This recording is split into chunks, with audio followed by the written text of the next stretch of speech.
Donc, on y va avec la vidéo supplémentaire dont je vous parlais. Dans cette vidéo-ci, on va parler de la code Z. Donc, on va y aller avec un calcul et une interprétation de la code Z. Là, ça, c'est pas dans vos notes.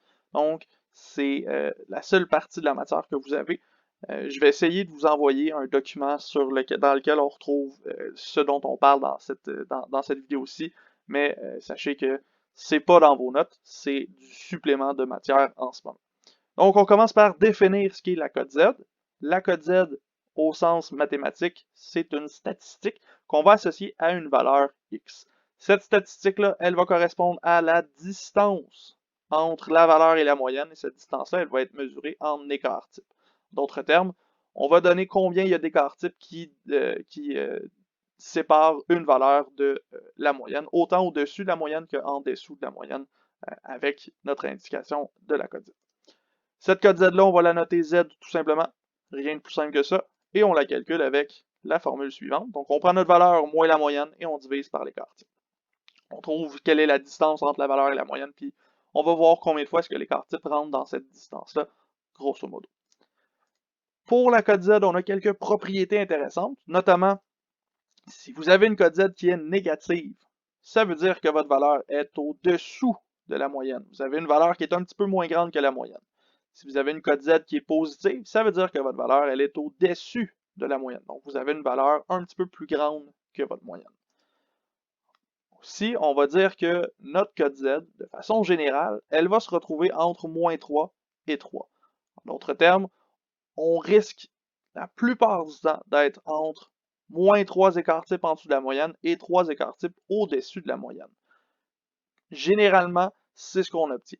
En théorie, ce serait possible d'avoir des codes Z de moins 3 millions. C'est possible là, avec des chiffres vraiment bizarres, mais comme notre moyenne va inclure notre valeur aussi, ce serait très surprenant que notre code Z soit vraiment très grande ou très petite. Donc, on se retrouve généralement entre moins 3 et 3. En réalité, là, je pense que c'est quelque chose comme 96% des données qui sont entre moins 3 et 3 lorsqu'on parle des écarts types. Ensuite de ça, votre code Z, elle est exprimée sans unité. On parle d'un nombre d'écarts types. L'écart type varie à chaque fois, donc on va juste parler d'une code Z qui est sans unité.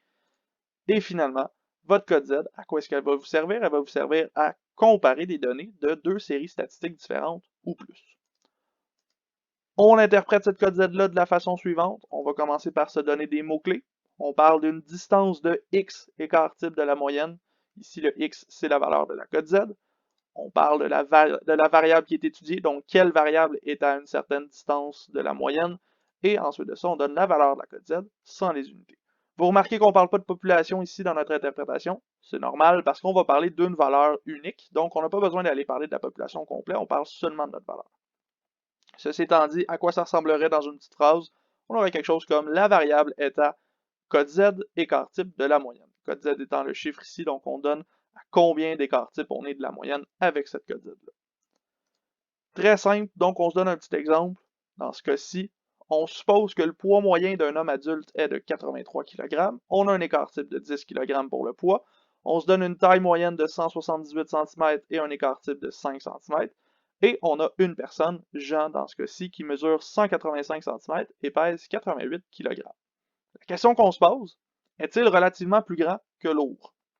Donc finalement, on veut savoir, est-ce que par rapport à la grandeur moyenne, est-ce que Jean est plus grand ou est-ce que par rapport au poids moyen, est-ce que Jean est plus lourd? Pour ça, il va falloir comparer avec des codes Z, donc on va aller chercher notre calcul de la code Z, et ici, on n'a pas d'informations sur le fait qu'on travaille sur la population de l'échantillon, donc on va aller chercher X moins X bar sur S. Donc on utilise la notation d'échantillon. C'est pas très grave ici, étant donné que c'est pas nous autres qui sommes allés chercher X bar et S, mais ça pourrait être utile dans un contexte plus détaillé. Donc, ceci étant dit, j'ai besoin d'aller chercher les informations sur la taille et sur le poids. Ces informations-là, on nous les donne dans le texte, notamment pour la taille. La moyenne de la taille, c'est 178 cm. L'écart type de la taille, c'est 5 cm. Et la taille qui nous intéresse pour Jean, c'est 185 cm. Du côté du poids, on a une moyenne de 83 kg, un écart type de 10 kg et une valeur de 88 kg. Donc pour la taille, la code Z taille, ce sera 185 moins 178 divisé par 5. Faites ce calcul-là, vous allez obtenir 1,4 exactement pour la cote Z de la taille.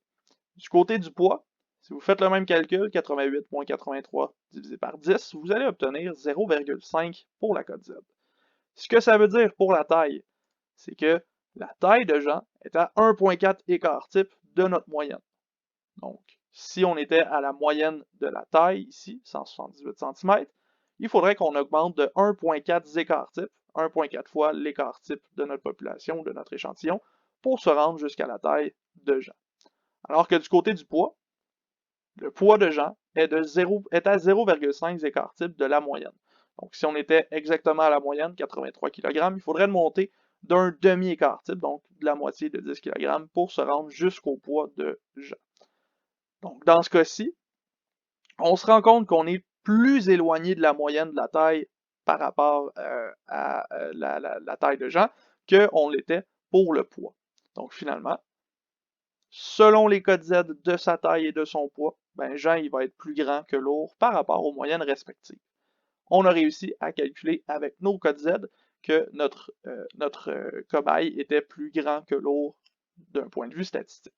Évidemment, ce n'est pas les seules utilités de la code Z, notamment on l'utilise souvent sur des notes scolaires, on l'utilise souvent sur des résultats scolaires, on l'utilise dans le calcul de la cotaire, on va l'utiliser pour comparer des résultats qui vont être plus intéressants que la taille et le poids, là. Mais c'est toujours le même principe. On prend notre valeur moins notre moyenne et on divise ça par le nombre d'écarts types.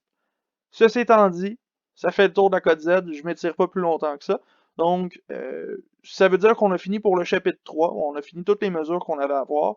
Ça veut dire qu'on est rendu à commencer notre chapitre 4. On va se rendre dans le chapitre 4 avec les séries chronologiques et la corrélation linéaire dans une prochaine vidéo.